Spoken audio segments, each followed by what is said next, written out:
Hey, good afternoon to everybody. Happy Friday. It's Daryl here. It's not so bright and freaking early anymore. It's 3:30 p.m. Friday here, Connecticut on the East Coast. The reason I say it's late is because if you watch my channel, I'm usually here at 3:30 a.m. So it's late for me.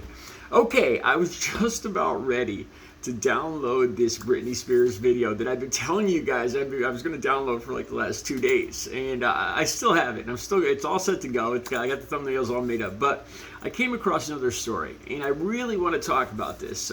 It's about Lisa Marie Presley and her cause of death. I hadn't planned on talking about this because it's pretty straightforward, but I saw about, I'd say at least a half dozen different headlines. And a couple of them bothered me, is the way they kind of sensationalized what was found in her system. And I really want to talk about that. Because as usual, if you don't know, I've been clean and sober. I know I say this all the time if you watch my channel. I am proud of it. I've been clean and sober since October 23rd of 2006. I was a full-blown heroin addict, crack cocaine, crackhead. But there's a big similarity in what was in her system and something that I went through. I am not a professional. I haven't studied medicine or anything like that. But I was prescribed similar drugs for a surgery I had, and I want to talk about this because some of the media outlets are making this. They're sensationalizing it, and I think they're giving people the wrong impression. Okay, so here's the situation.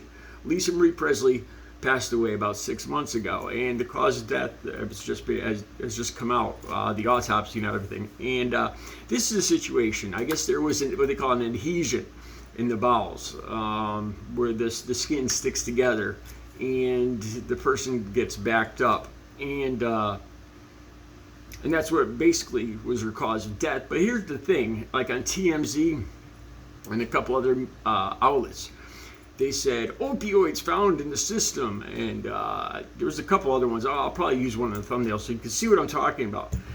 And this bothered me because I'm gonna give you guys my impression of the situation here, because I was prescribed the exact same things, and I'm gonna tell you this is my opinion. That's all it is. Take it or leave it.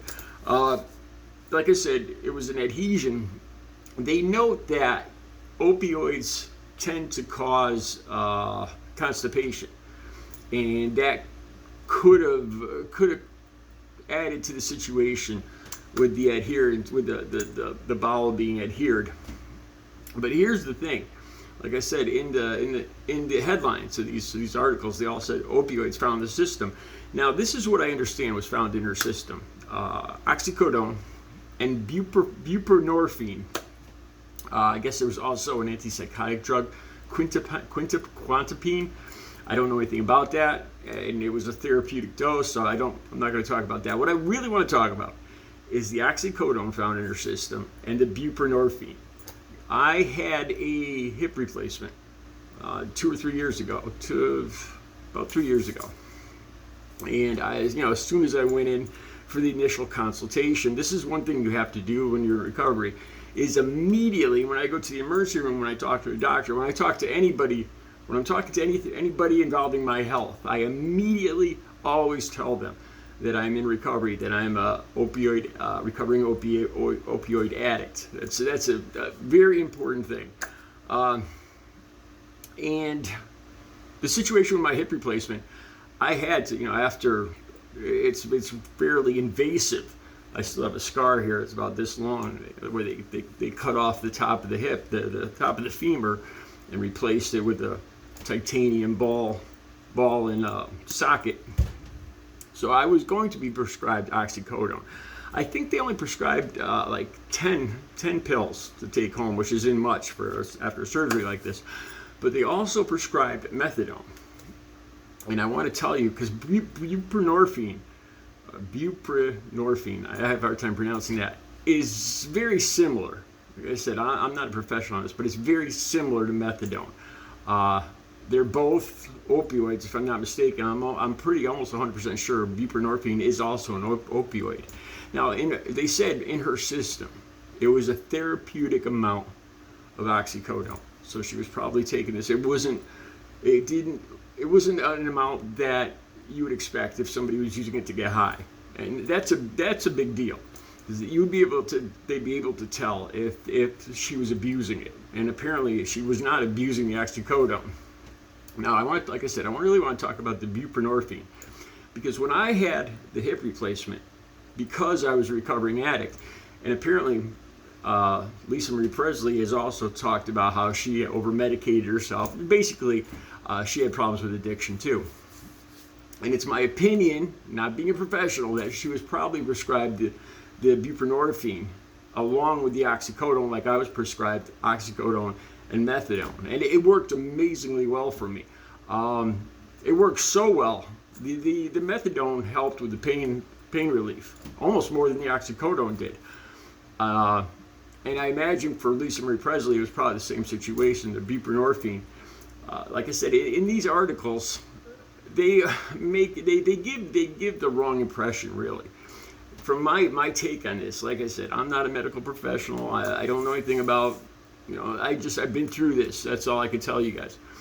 And the way it looks to me is that she was taking a therapeutic amount of oxycodone, and she was probably prescribed the buprenorphine to take away the cravings, the ups and downs that the oxycodone might cause. Oxycodone goes through the bloodstream faster, and it doesn't stay in the bloodstream as long, so it's more of an up and a down, even if you're taking it regular, as prescribed.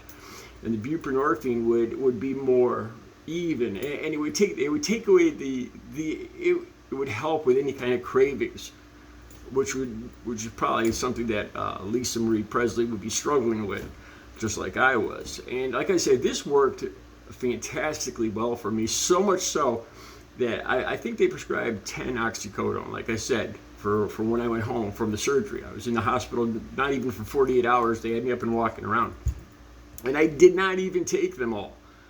I think I still have 2 oxycodone left, as a matter of fact, in a pill bottle. The methadone worked amazingly well for the pain relief, and I didn't have any urge to abuse the oxycodone. I didn't get any kind of high. I was honestly terrified. This is the first time I was going to have to deal with. I was pretty much going to have to take, like, even during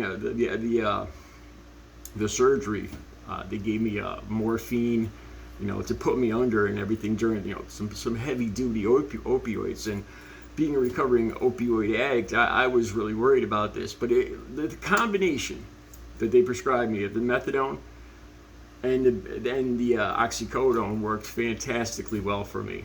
So I just wanted to talk about that, because I think a lot of media outlets are making this look like there's more to it than it is. The opioids were found in the system. I'll put that on my thumbnail.